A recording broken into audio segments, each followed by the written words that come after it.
অবৈধ বাংলাদেশি মুসলমানদের তাড়াতে বদ্ধপরিকর বিজেপি।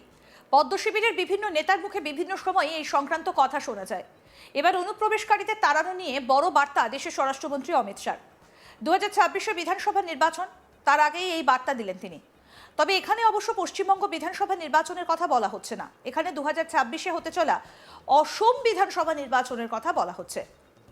আর সেই নির্বাচনের আগে অসমের বুকে দাঁড়িয়ে দেশের স্বরাষ্ট্রমন্ত্রী অমিত শাহ বলেন, আমি আপনাদের বলে যাচ্ছি, আরো 5 বছর বিজেপির ঝুলিতে অসম সরকার দিয়ে দিন, গোটা অসমকে অনুপ্রবেশকারী মুক্ত করব, এটা আমাদের সংকল্প। যারা অনুপ্রবেশকারীদের ভোট ব্যাংক ভাবে তারা কখনো এটা করতে পারবে না। অনুপ্রবেশকারীরা দেশের নিরাপত্তা, অসমের সংস্কৃতির জন্য অনেক বড় বিপদ। কি বললেন অমিত শাহ, শুনবো এবার। मित्रों, आज मैं आपको कहकर चाहता हूं, एक और 5 साल भाजपा की झोली में आसाम सरकार डाल दो, पूरे आसाम को हम घुसपैठियों से मुक्त कराएंगे, घुसपैठियों से मुक्त कराएंगे। ये हमारा संकल्प है। जो घुसपैठियों को वोट बैंक समझते हैं, ये लोग वो नहीं कर सकते हैं। घुसपैठिया देश की सुरक्षा के लिए, आसाम की संस्कृति के लिए बहुत बड़ा खतरा है, ऐसा मानते हैं, वो ही कर सकते हैं। और ऐसा मानने वाला भारतीय जनता पार्टी अकेली पार्टी है मित्रों, और कोई पार्टी ऐसी नहीं। শুনলেন তো অনুপ্রবেশকারী নিয়ে ঠিক কি বার্তা দিলেন দেশের স্বরাষ্ট্রমন্ত্রী অমিত শাহ। আগামী বছর অসমে বিধানসভা নির্বাচন, সেক্ষেত্রে তার আগে অমিত শাহর মুখে এই বক্তব্য বিশেষ তাৎপর্যপূর্ণ বলেই মনে করছে ওয়াকিবহাল মহল। শুনুন আরেকবার আপনাদের শোনাই কি বললেন এই বিষয়ে কেন্দ্রীয় স্বরাষ্ট্রমন্ত্রী। मित्रों, आज मैं आपको कहकर चाहता हूं, एक और 5 साल भाजपा की झोली में आसाम सरकार डाल दो, पूरे आसाम को हम घुसपैठियों से मुक्त कराएंगे, घुसपैठियों से मुक्त कराएंगे। ये हमारा संकल्प है। जो घुसपैठियों को वोट बैंक समझते हैं, ये लोग वो नहीं कर सकते हैं। घुसपैठिया देश की सुरक्षा के लिए, आसाम की संस्कृति के लिए बहुत बड़ा खतरा है, ऐसा मानते हैं, वो ही कर सकते हैं। और ऐसा मानने वाला भारतीय जनता पार्टी अकेली पार्टी है मित्रों, और कोई पार्टी ऐसी नहीं। উল্লেখ্য, মুসলিম জনসংখ্যা বৃদ্ধির প্রেক্ষিতে সে রাজ্যে জনবিন্যাস নিয়ে সম্প্রতি উদ্বেগ প্রকাশ করেছেন অসমের মুখ্যমন্ত্রী হিমন্ত বিশ্ব শর্মা। সেই সঙ্গে সতর্কবার্তাও দেন তিনি। তার মতে, রাজ্যে বাংলাদেশি বংশোদ্ভূত লোকেদের জনসংখ্যা 50% ছাড়িয়ে গেলে এই রাজ্যকে বাংলাদেশের অংশ করার প্রচেষ্টা শুরু হতে পারে। তিনি জানান, এমনিতেই রাজ্যে মুসলিম জনসংখ্যা 40% ছাড়িয়ে গিয়েছে, আর সেটা বাড়তেই থাকছে। এটাই উদ্বেগের। হিমন্ত বিশ্ব শর্মা বলছেন, বাংলাদেশি বংশোদ্ভূতদের এই জনসংখ্যা 50%-এর বেশি হয়ে গেলে অসমের অস্তিত্ব বিপন্ন হবে। বাংলাদেশি হিন্দু যুবক দীপু চন্দ্র দাসের নির্মম পরিণতির প্রেক্ষিতে মুখ্যমন্ত্রী বলেছেন, যদি এই ধরনের ঘটনা ঘটতে থাকে তবে রাজ্যের মানুষ কল্পনা করতে পারেন যে আগামী 20 বছরে এখানে কি পরিস্থিতি হবে। এই বিষয়ে কি বললেন আসামের মুখ্যমন্ত্রী হিমন্ত বিশ্ব শর্মা, শুনব। যিখন রাজ্য মূল অধিবাসী আজি 60ৰ তলত নামিব আৰম্ভ কৰিছে, আৰু বাংলাদেশী মূলৰ মানুহ 40%-ৰ পৰা আগবাঢ়ি গৈ থকাৰ প্ৰক্ৰিয়া আজি আমি আমাৰ চকুত দেখা পাইছো।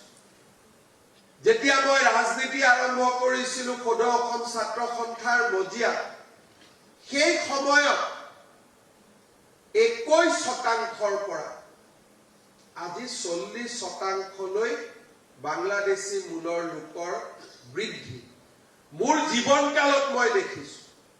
অৰ্থাৎ মোৰ সন্তানে তেওঁলোকৰ জীৱনকালতে অসমীয়া মানুহক 30%-লৈ 35%-লৈ নামি অহা নিজ চকুৰে দেখা পাব।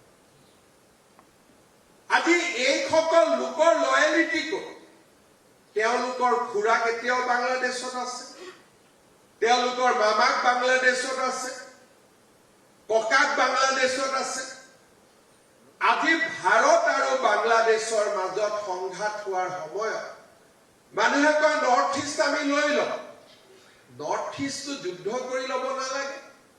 দীপু দাসক জীৱন্তে অগ্নিদগ্ধ অৱস্থাত আমি দেখা পাওঁ, তেতিয়া অসমীয়াই 20 বছৰ পিছত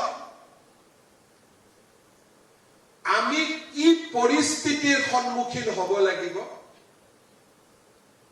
তাক আজি সকলোৱে স্পষ্টভাৱে দেখা পাইছে। অবৈধ বাংলাদেশি মুসলমানদের তাড়াতে বদ্ধপরিকর বিজেপি। পদ্ম শিবিরের বিভিন্ন নেতার মুখে বিভিন্ন সময় এই সংক্রান্ত কথা শোনা যায়। এবার অনুপ্রবেশকারীদের তাড়ানো নিয়ে বড় বার্তা দেশের স্বরাষ্ট্রমন্ত্রী অমিত শাহ। 2026-এ বিধানসভা নির্বাচন, তার আগে এই বার্তা দিলেন তিনি। তবে এখানে অবশ্য পশ্চিমবঙ্গের বিধানসভা নির্বাচনের কথা বলা হচ্ছে না, এখানে বলা হচ্ছে 2026-এ হতে চলা আসামের বিধানসভা নির্বাচনের কথা। আর সেই নির্বাচনের আগে আসামের বুকে দাঁড়িয়ে দেশের স্বরাষ্ট্রমন্ত্রী অমিত শাহ বলেন, আমি আপনাদের বলে যাচ্ছি, আরও 5 বছর বিজেপির ঝুলিতে অসম সরকার দিয়ে দিন, গোটা অসমকে অনুপ্রবেশকারী মুক্ত করব।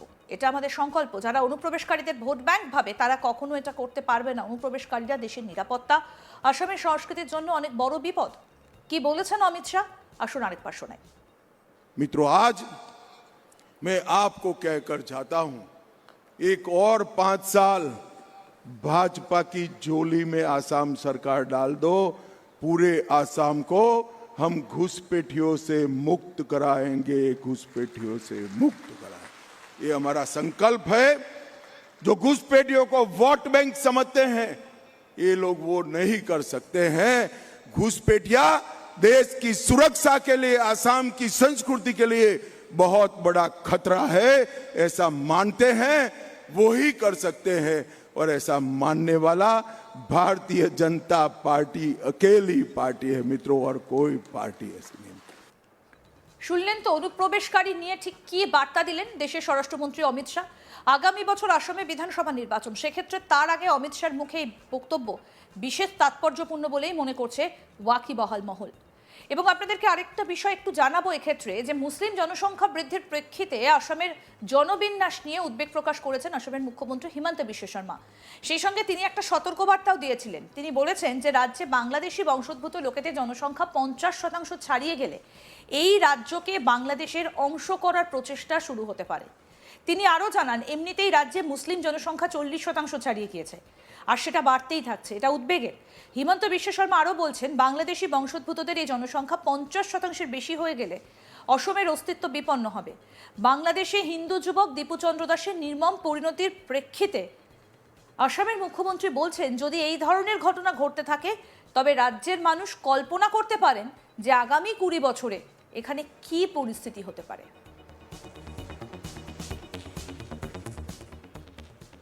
আরও আপডেট পেতে দেখতে থাকুন আজ তাক বাংলা। সাবস্ক্রাইব করুন, নোটিফিকেশন পেতে বেল বাটন অপশন প্রেস করুন।